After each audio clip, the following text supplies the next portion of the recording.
व्यक्तीच्या कुंडलीत काही शुभयोग आणि काही राजयोग असतात, जे त्यांना गरिबीकडून श्रीमंतीकडे घेऊन जाऊ शकतात.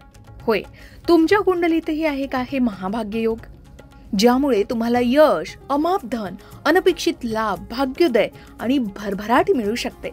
हे अगदी तुम्ही घरच्या घरी पाहू शकता. या राजयोगाचा कोणावर कसा प्रभाव असतो, चला जाणून घेऊया. व्यक्तीच्या कुंडलीत असे काही योग जुळून आलेले असतात, ज्यांची आपल्याला फारशी कल्पना नसते. काही योग काही एका वर्षानंतर भरभराट करतात, तर काही योगामुळे समस्या, अडचणींनाही सामोरं जावं लागू शकतं. आता एखाद्या व्यक्तीची कुंडली त्याचं आयुष्य, व्यक्तिमत्व आणि अनेक गोष्टींच्या बाबतीत काही संकेत नक्की देत असते, जे त्यांना गरिबीकडून श्रीमंतीकडे घेऊन जाऊ शकतात. आवश्यक असलेल्या सर्व सुखसोयी आणि विलासी जीवन त्यांना जगता येऊ शकतं. काही व्यक्ती आयुष्यभर श्रीमंतीत जगतात, तर काही लोक आयुष्यभर गरिबीमध्ये जगत असतात. पण हे तपासायचं कसं? तर काही ग्रहांच्या संयोगानं महाभाग्य नामक राजयोग जुळून येतो. हा एक अशा प्रकारचा योग आहे, जो लोकांना जीवनात उच्च पद मिळवण्यासाठी मदत करतो. आनंद, समृद्धी, भौतिक सुख आणि भाग्याची भक्कम साथ ही त्यांना नशिबाने प्राप्त होते, असं सांगितलं जातं. आता ज्या लोकांच्या कुंडलीत महाभाग्य राजयोग असतो, ते काहीही न करता जीवनात सर्व काही साध्य करतात. महाभाग्य राजयोग हा सर्व राजयोगांपैकी एक सर्वात महत्वाचा योग मानला गेलाय. हा योग व्यक्तीच्या भाग्याची संपूर्ण माहिती प्रदान करू शकतो, म्हणूनच याला महाभाग्य राजयोग असं म्हणतात. आता एखाद्या व्यक्तीच्या लग्नस्थानी सूर्य आणि चंद्र विषम राशीत असताना कुंडलीत महाभाग्य राजयोग तयार होतो. हा योग पुरुष आणि स्त्रियांसाठी वेगवेगळ्या प्रभावात असतो. या राजयोगाचे फळ पाहण्यासाठी जन्माचा काळ विचारात घेतला जातो.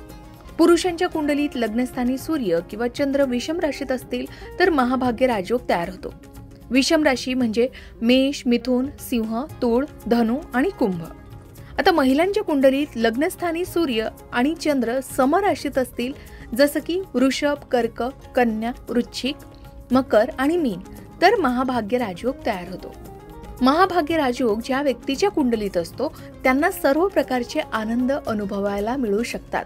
ही लोक खूप लोकप्रिय असतात. उदार स्वभाव आणि स्वच्छ चारित्र्य असतं. या राजयोगाच्या प्रभावाखाली ही लोक राजासारखे जगू शकतात.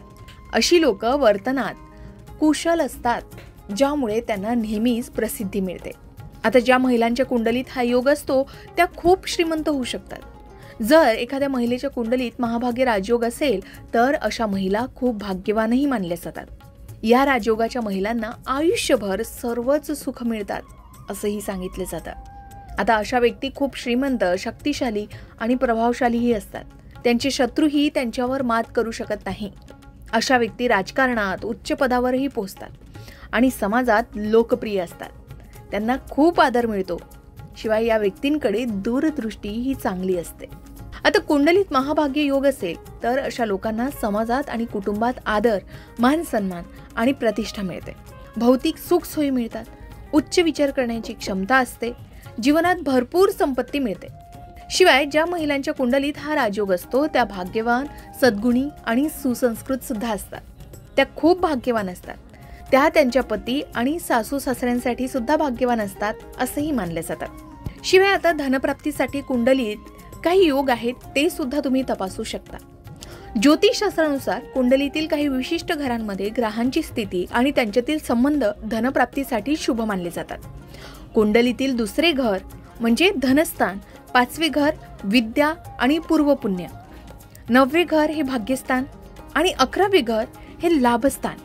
हे प्रामुख्याने धनप्राप्तीशी संबंधित मानले जातात. या घरांचे स्वामी आणि त्यातील ग्रहांची स्थिती ही धनयोगासाठी महत्वाची ठरते. आता जेव्हा चंद्र आणि गुरु हे ग्रह एकमेकांपासून केंद्रस्थानी म्हणजे 1, 4, 7 किंवा 10व्या घरात असतात, तेव्हा गजकेशरी नामक राजयोग तयार होतो. हा योग ज्यांच्या कुंडलीत असतो, ती व्यक्ती ज्ञानी, धनवान, प्रतिभावान आणि समाजात आदरणीय होते. त्यांना आयुष्यात कधीही पैशाची कमतरता भासत नाही. आता दुसरा राजयोग तयार होतो, तो म्हणजे नीचभंग राजयोग. जसे एखादा ग्रह जेव्हा नीच राशीत असतो, तेव्हा तो दुर्बल मानला जातो. पण जर त्याच नीच राशीतील ग्रहाचा स्वामी किंवा तो ग्रह ज्या राशीत नीच झाला, त्या राशीचा स्वामी जर त्याच कुंडलीत केंद्रस्थानी असेल किंवा त्या नीच ग्रहाकडे दृष्टी टाकत असेल, तर नीचभंग राजयोग तयार होतो. हा योग सामान्य परिस्थितीतून व्यक्तीला थेट राजयोग किंवा प्रचंड धनसंपत्तीकडे घेऊन जाऊ शकतो. आता लक्ष्मी योग. कुंडलीतील 9व्या घराचा स्वामी बलवान स्थितीत केंद्रस्थानी किंवा त्रिकोणात असेल आणि त्याचबरोबर 9व्या घराचा स्वामी आणि लग्न स्वामी त्यांच्यात शुभ संबंध असेल तर लक्ष्मी योग तयार होतो.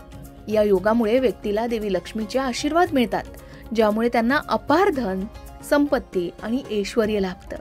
आता केंद्र त्रिकोण योग. जेव्हा केंद्र म्हणजे 1, 4, 7, 10 आणि त्रिकोण म्हणजे 1, 5, 9 या स्थानांचे स्वामी एकमेकांशी युती करतात, दृष्टी टाकतात किंवा स्थान परिवर्तन करतात, तेव्हा केंद्र त्रिकोण राजयोग तयार होतो. हा सर्वात शक्तिशाली धनयोगांपैकी एक मानला जातो, ज्यामुळे व्यक्तीला राजासारखे वैभव आणि अफाट संपत्ती प्राप्त होऊ शकते. तर हे काही प्रमुख धनयोग आहेत जे व्यक्तीला आर्थिकदृष्ट्या समृद्ध बनवतात आणि हे तुम्ही अगदी घरच्या घरी सुद्धा आपल्या कुंडलीमध्ये तपासू शकता. पण एक गोष्ट आहे, केवळ योग असणं पुरेसं नाही.